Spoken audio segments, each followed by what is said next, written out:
based on a short story by Murakami. You know Murakami, the guy who made Kafka and the Shores and the likes. This story revolves around three characters: Junsu, Jaime, and Ben. When the story starts, we find Junsu walking around South Korea and he spots a girl in front of a mall. You know those cheerleader type girls, and this girl seems to be interested in Junsu, so she approaches him. Now, Junsu is a bit of an awkward guy, like a lot of you can relate. So, at first, he is shocked by the girl approaching him. But then the girl turns out to be a childhood friend of his. Apparently, he and the girl, Junsu and the girl Jaime, lived together in the same village when they were young. Now, we get a little bit of insight into Junsu's background. Junsu's mother left him when he was a kid and he blames his father for it. Apparently, his father went in and out of jails because of some kind of deep-seated anger issues. And Junsu, although he seems calm on the surface, we know that that genetic thing must have been passed down to him. Now, forget about that. Let's focus on the meeting of Junsu and Jaime. They meet on the streets and Junsu immediately takes a liking to Jaime, although he can't really remember her. Like when Jaime tells her that she was her neighbor, he tries little hard to recall it. He does recall it, but he is not entirely sure on it and goes on Jaime's words more than his memories. Now, Junsu starts a romantic relationship with Jaime, and Jaime asks Junsu to look after her cat when she goes on a trip to Africa. Now, for 2 weeks, Junsu comes every day to feed the cat, Jaime's cat, right? Now, Jaime told him before going that this cat is a little shy and the cat does not come out to any strangers. The cat's name is supposedly Boyle, right? Because she found her in a boiler room. Anyway, so Junsu feeds the cat for 2 weeks, but he never sees the cat, right? He sees cat poop and signs of a cat living, but he never sees the cat, right? Now, after 2 weeks, Jaime comes back, right? Comes back from Africa. She had gone to Africa for supposedly soul searching, where she meets Ben. Ben is the only other South Korean guy in Africa where she meets and connects with him and returns back to South Korea with him. Now, Junsu, who by now you know is in love with Jaime, feels really insecure of Ben. You know this was coming, it's quite obvious. To make matters worse, Junsu is in poverty, whereas Ben is highly rich. He's like Jay Gatsby, as Junsu tells him himself, like Jay Gatsby, because it's like one of those people who are very rich, but you never know what they do and where did their wealth come from. Junsu talks about Ben to Jaime like this, which indicates that not only he is jealous, but there is also some ring of truth in his concerns. He asks Jaime why she thinks Junsu is interested in her, and Junsu just says that he told her that he finds her interesting. It's her personality that Ben finds interesting. But through Junsu's perspective, when you find Ben to be a little bit off-putting and creepy. Because at first, when they met first, while Jaime was talking about her experience in Africa and she was saying how the entire ordeal made her cry, the entire experience made her cry tears of joy, that's when Ben chimes in that he wonders how it feels to cry because he has never cried, right? Which is okay. And then Jungsu asks him, but you have not cried, but have you ever felt sad? You must have felt sad. Every human being feels sad. That's when Ben says, since I have never cried, I do not know if I have ever been sad or not. To me, that is some classic psychopathic, indications. But, the film just glosses over it. Another thing that I actually forgot to mention is that when Junsu and Jaime get together. At the first, Jaime reveals to Junsu that when they were small, Junsu supposedly called her ugly, right? And that stayed with her for a long time, and now she has come back with a plastic surgery. This was another one of the ambiguous and weird things that have been, smoothly integrated into the narrative, which makes it sound something so ominous and something so off-putting into, which merges it into reality. And that is how real life is, right? In real life, there is no indication for things to go uncomfortable, or things to go, there is no music to, indicate that your life is gonna go in a certain direction. You have to understand it as it goes. That's what Burning tries to do, with minimum music, minimum hand holding, and just letting you be natural. The cinematic, the technology used, the short compositions used, if you see, it looks very grainy, as if it has been done by, handheld camcorders or something. But this is what provides the authentic feel to Burning. You feel like you are really there. Now, coming back to the plot. So now you anticipate a kind of a love triangle between Ben, Jaime, and Junsu. And to be fair, we certainly go in that direction. Junsu is obviously jealous of Ben, since he is not only very rich but is also successfully wooing Jaime. However, he can't really move on, because Jaime and Ben keep on calling Junsu to their parties. Now, Junsu, being a polite person, obviously agrees and goes to Ben's, high-end parties with his posh friends.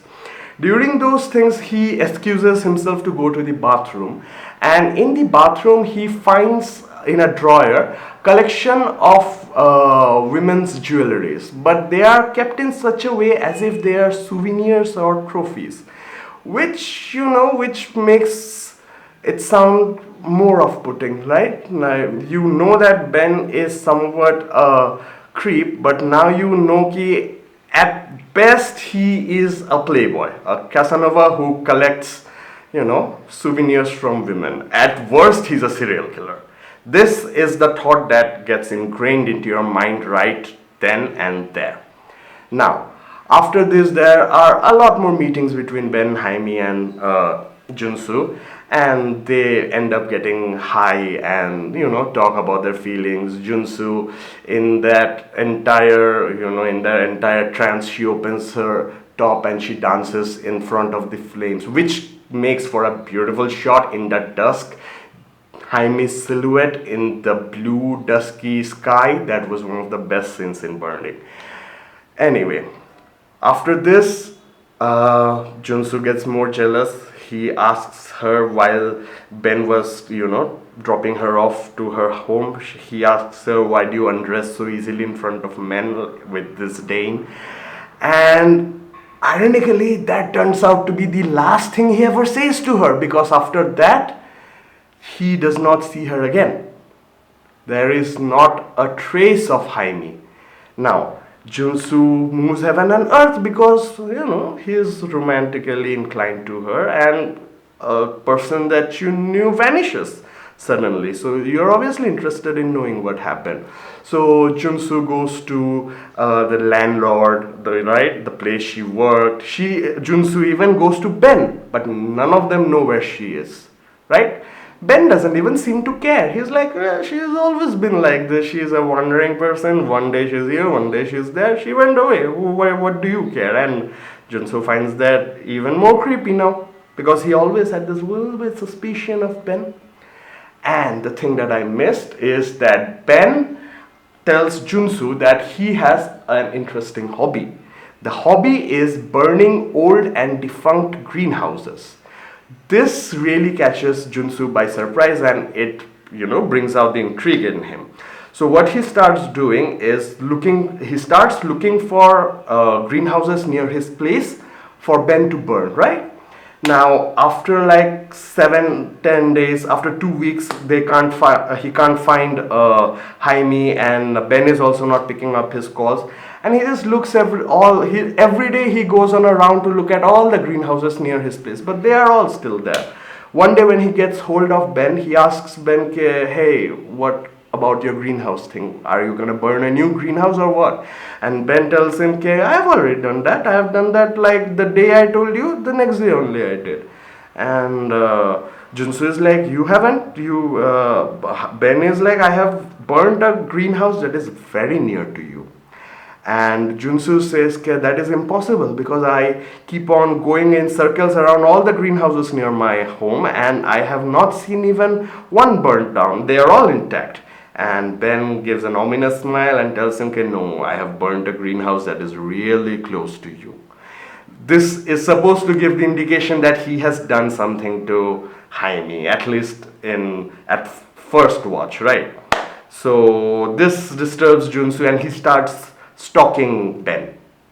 So one day while he was stalking Ben, Ben calls him up and asks him where he's at. As he struggles to find a reply, Ben knocks on his car window, and asks him, what are you doing here? If you wanted to talk to me, just come to my house. And Ben takes Junsu to his house upstairs, where he's supposed to have a party, where he meets all the friends that he met before also, right? And he goes back to the bathroom, and there he opens the drawer where he had opened last time, and in that drawer he finds Jaime's pink watch, right? This gives him some kind of an indication that something might be wrong here. Next, what happens is that Ben tells his friends that he's got a new cat. But last time when Junsu was there was no cat. Within 2 weeks he got a new cat, which itches you to, what is it? Is this Jaime's cat? What is happening? And then during the party when Ben's friends come in, the door's unlocked, so the cat runs out.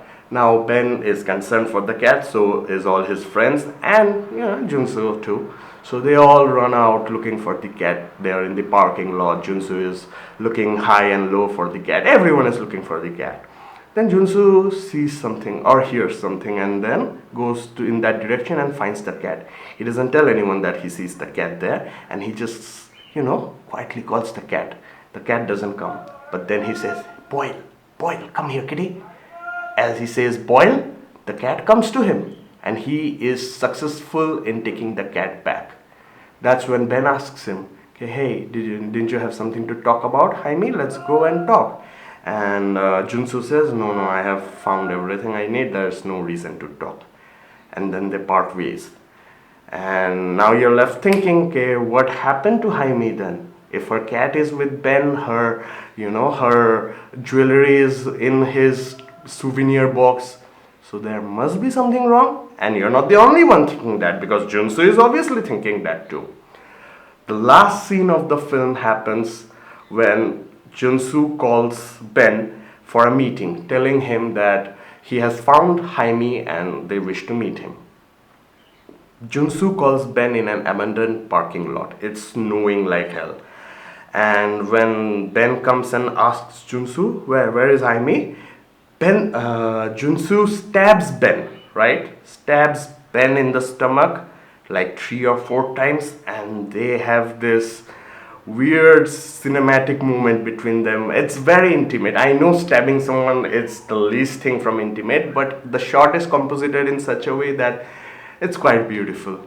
And after Junsu stabs Ben, remember we talked about Junsu's father's anger issues? Yeah, this is where that's reflected. The hereditary part of that is reflected here. When he has an inkling that Ben might have killed Jaime, he does not wait for any, second opinion. He just goes and straight up kills Ben.